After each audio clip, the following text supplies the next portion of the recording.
দেশের বেশি সংখ্যক মানুষ মনে করে ফেব্রুয়ারির ভোটে বিজয়ী হয়ে সরকার গঠন করবে বিএনপি। বেসরকারি পরামর্শক প্রতিষ্ঠান ইনোভেশন কনসাল্টিং জরিপে উঠে এসেছে এমন তথ্য। জরিপের তথ্য অনুযায়ী ভোট দেওয়ার সিদ্ধান্ত নিয়েছেন এমন অংশগ্রহণকারীদের মধ্যে জনপ্রিয়তার শীর্ষে বিএনপি। দলটির পক্ষে সমর্থন 41.30% ভোটারের, আর 30.30% ভোটারের সমর্থন আছে জামাতে। ক্ষমতাচ্যুত আওয়ামী লীগ তৃতীয় স্থানে আছে, যাদের ভোট 18.80%। নতুন রাজনৈতিক দল এনসিপির পক্ষে 4.10% ভোটারের সমর্থন রয়েছে। আগামী সংসদ নির্বাচন নিয়ে উত্তপ্ত রাজনীতির মাঠ। কে সরকার গঠন করবে তা নিয়ে জনমনেও রয়েছে নানা কৌতূহল। জনগণ কাকে ভোট দিবে? ভবিষ্যতে সরকারের প্রতি জনগণের কি প্রত্যাশা? ভোটের সিদ্ধান্তকে প্রভাবিত করা সর্বোচ্চ গুরুত্বপূর্ণ বিষয়গুলো কি? আর মানুষ রাজনৈতিক দলগুলোর সঙ্গে কতটা সন্তুষ্ট? এসব বিষয় সামনে রেখে জরিপ চালিয়েছে ইনোভেশন।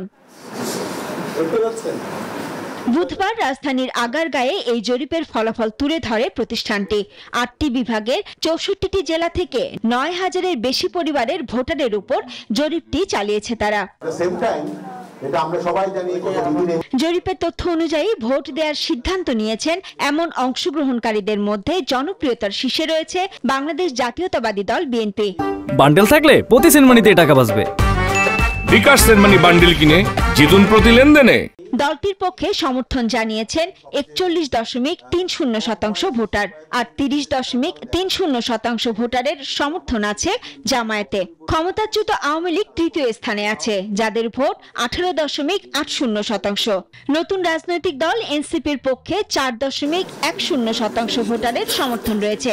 অনুমান তো আমরা করতে পারবো না, অনুমান দেওয়ারও আমাদের এখানে কোনো রাইট নাই, তাই না? দলীয় প্রতীক বিবেচনায় 14.7% এবং প্রার্থী বিবেচনায় 65.5% ভোটার ভোট দিতে আগ্রহী। স্থানীয় রাজনীতিতে বিএনপির দলীয় কার্যক্রমে সন্তুষ্ট মাত্র 8.2% ভোটার। জামায়াতের উপর 13.7 এবং এনসিপির কার্যক্রমে সন্তুষ্ট 9.1%।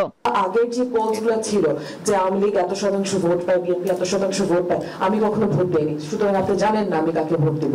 রিভিল ভোটার, যেটা ফার্স্ট রাউন্ডে যে রিভিল ভোটারের সংখ্যাটা কম ছিল, এটা কিন্তু 80%-এর উপরে। তার মানে যারা তাদের ডিসিশন মেক করেছেন, সেই ডিসিশন মেক করার মধ্যে তাদের একটা বড় অংশ হচ্ছে গিয়ে তাদের ডিসিশনটা বলতে পারে। ভোটাররা ভবিষ্যৎ সরকারের কাছে প্রত্যাশা করেন পুলিশ সংস্কার, দুর্নীতি রোধ, আইন শৃঙ্খলা পরিস্থিতি নিরপেক্ষতা। তবে বড় একটি অংশ এখনো ভবিষ্যৎ সরকার নিয়ে সিদ্ধান্তহীনতায় ভুগছেন বলে উঠে আসে জরিপের ফলাফলে। শাফিয়াস রাসনা, নিউজ 24, ঢাকা।